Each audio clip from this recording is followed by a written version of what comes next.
Corona വ്യാപനം തടയുന്നതിന്റെ ഭാഗമായി നിയന്ത്രണങ്ങൾ കർശനമാക്കി അജ്മാൻ ഭരണകൂടം.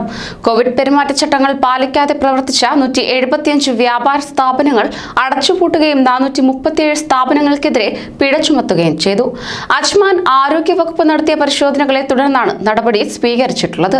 നിരവധി പ്രവാസികളുടെ കടകളും ഈ രീതിയിൽ നടപടിക്ക് വിധേയമായി. വ്യാപാര സ്ഥാപനങ്ങൾ കോവിഡ് പെരുമാറ്റച്ചട്ടങ്ങൾ പാലിക്കുന്നുണ്ടോ എന്ന കാര്യം പരിശോധിക്കുന്നതിനായി എമിറേറ്റിൽ 8000-ഓളം പരിശോധനകളാണ് ആരോഗ്യവകുപ്പ് സംഘടിപ്പിച്ചതെന്ന് ഡയറക്ടർ ഖാലിദ് മുയീൻ അൽ ഹുസൈനി പറയുകയുണ്ടായി. സാമൂഹിക അകലം പാലിക്കാതെ ഉപഭോക്താക്കളെ വ്യാപാര സ്ഥാപനങ്ങളിൽ പ്രവേശിപ്പിക്കൽ, അനുവദിക്കപ്പെട്ടതിൽ കൂടുതൽ ആളുകളെ അകത്തേക്ക് കടത്തൽ, മാസ്ക് ധാരണത്തിലെ വീഴ്ച, കൈകൾ അണുവിമുക്തമാക്കുന്നതിനുള്ള സൗകര്യം ഒരുക്കാതിരിക്കൽ തുടങ്ങിയ കോവിഡ് പെരുമാറ്റച്ചട്ട ലംഘനങ്ങൾ കണ്ടെത്തിയതിനെ തുടർന്നാണ് കടകൾ പൂട്ടിക്കുകയും പിഴ ചുമത്തുകയും ചെയ്തതെന്നും അദ്ദേഹം അറിയിച്ചു. അതേസമയം പൊതുയിടങ്ങളിൽ കോവിഡ് പെരുമാറ്റച്ചട്ടങ്ങൾ പാലിക്കുന്നതുമായി ബന്ധപ്പെട്ട 50 സർക്കുലറുകൾ അജ്മാൻ ഇതിനകം പ്രസിദ്ധീകരിച്ചതായും അദ്ദേഹം വ്യക്തമാക്കി.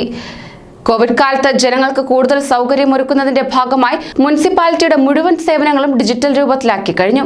വിവിധ സേവനങ്ങൾക്കായി ആളുകൾ സർക്കാർ ഓഫീസുകൾ സന്ദർശിക്കുന്നത് ഗണ്യമായി കുറയ്ക്കാനും ഇതിലൂടെ സാധിച്ചുവെന്നും അദ്ദേഹം വ്യക്തമാക്കുകയുണ്ടായി.